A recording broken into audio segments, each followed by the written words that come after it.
ఇవాళ ఏదైనా అవార్డు వచ్చిందంటే జగన్ సర్కార్ది. ఎందుకని? క్రిందటిసారి ప్రభుత్వంలో చేసినప్పుడు దానికే ఇప్పుడు అవార్డులు ఇస్తారు కాబట్టి.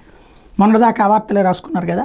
అలాగే ఇప్పుడు ఏదన్నా రిపోర్ట్ వచ్చినా గతంలో జగన్ ప్రభుత్వానికి అవుతాయి. ఈ ఏడాదంతా రిపోర్ట్లు నెగిటివ్గా వచ్చినా జగన్ సర్కార్దే అవుతుంది, పాజిటివ్గా వచ్చినా జగన్ సర్కార్దే అవుతుంది.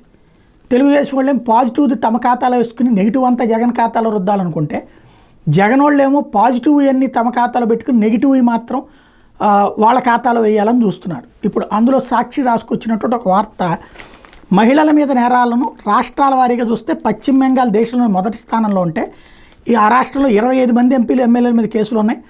రెండో స్థానంలో 21 మందితో ఆంధ్రప్రదేశ్ ఉంది, 17 మందితో ఒడిస్సా మూడో స్థానంలో ఉంది అని రాసుకొచ్చి. అంటే ఎవరి హయాం అది? అప్పుడు జగన్ హయాందే కదా ఈ రిపోర్టు, ఈ 2 నెలలది కాదు, గతంలోది. అంటే ఏంటి? మహిళల మీద నేరాల్లో దేశంలో 2వ స్థానంలో ఉందంటే అంతగా దిగజారింది జగన్ హయాంలోదని. ఇది సాక్షి రాసుకొచ్చినటువంటి నిజం.